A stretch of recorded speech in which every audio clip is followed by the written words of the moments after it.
يا جماعه ازيكم في فيديو جديد وده كافي توك جديد. بس انا المره دي معايا مايا هتكلم عن حاجه ساعدتني ان هي تغير حياتي 180 درجه.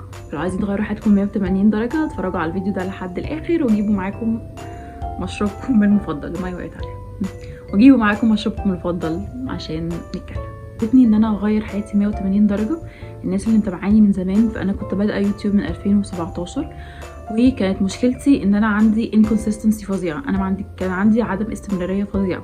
يعني الناس اللي بدأوا معايا ممكن يكونوا وصلوا وعدوا وانا لسه، علشان كنت بعمل فيديوز ديبند على ماي مود، على الاحساس بالشغف او احساس باللي انا متحفزه زياده ان انا اعمل فيديو ولا لا. فده كان عمل لي مشكله كبيره قوي ان انا شخص اصلا مزاجي جدا، فعندي المود تشينجز بتحصل بطريقه كبيره جدا، فما كنتش عندي الاستمراريه لحد ما اتعرفت على كونسبت مهم جدا وهو كونسبت الديسبلين، سيلف ديسبلين او تهذيب النفس.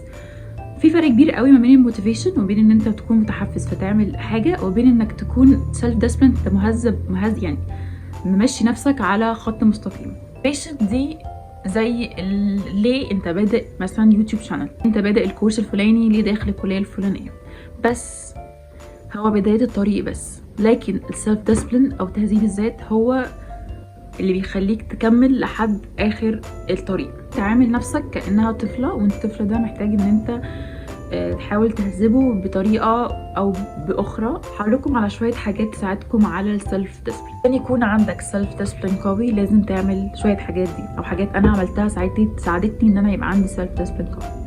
اول حاجه يبقى عندك سترونج واي، او يكون عندك ليه قويه، او انا ليه بدات الحاجه دي انت فعلا مصدقها من جواك ومش متاثر باصحابك او البيئه اللي حواليك.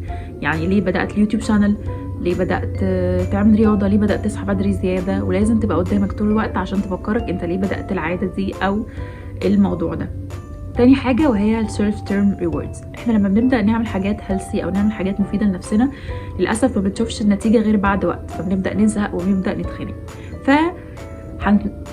هنقلل المسافه بتاعه الريوردز، بدل ما تبقى بعد شهور هتبقى بعد اسبوع. ان انت مثلا هتجيب لنفسك هديه، هتعزم نفسك على قهوه، هتعمل حاجه معينه لنفسك انت بتحبها بعد مثلا اسبوع من انت فعلا عملت الحاجه دي باستمراريه. ثالث حاجه انك تهيئ البيئه اللي حواليك انها تساعدك انك تعمل العاده دي، او ان انت تعمل الحاجه او الجول اللي انت عايز تنفذه. مثلا انت عايز تروح الجيم كل يوم الصبح بدري، لازم تبقى مجهز بالليل لبس الجيم في الاوضه، فاول ما تصحى يبقى قدامك، فانت ما تحسش انت مكسل انت لسه تطلع اللبس وكده. مهم قوي يبقى عندنا سيلف ديسبلين. مهم قوي ان احنا نبقى نفكر نفسنا احنا ليه بنبدا الحاجه دي، وان مهم ان احنا ما نعتمدش على مودنا او احاسيسنا او مشاعرنا ان احنا نحقق اللي احنا نفسنا فيه. لو عملنا كده بجد مش هنعرف نحقق اي حاجه. وانا بحاول المره دي ان انا اكمل يوتيوب شانل based on self discipline مش based on motivation، عشان انا لو سبت نفسي ان انا لازم اكون متحفزه كفايه ان انا اقوم واحط الكاميرا واصور واعمل اللايت رينج، انا فعلا مش هعمل كده، لان الموضوع مرهق والموضوع مش سهل. بس انا عارفه انا ليه بادئه ده، فلازم قصادي طول الوقت انا عارفه انا ليه بدات اليوتيوب شانل وعندي هدف عايزه اوصل له، فلازم يكون الهدف ده قصادي طول الوقت علشان اساعد نفسي ان انا اقوم من على السرير وابدا. ان انا برضو لو استمريت مثلا شهر ان انا being consistent هجيب لنفسي حاجه انا بحبها.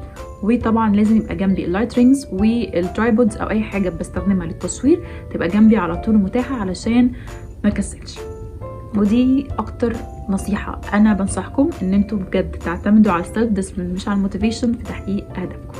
وده كان الفيديو بتاع النهارده. لو عجبكم الفيديو بتاع النهارده ما تنسوش تعملوا لايك للفيديو وسبسكرايب يوتيوب شانل وعملوا لي فولو على انستجرام، هسيب لكم اللينكس كلها تحت، واشوفكم في الفيديو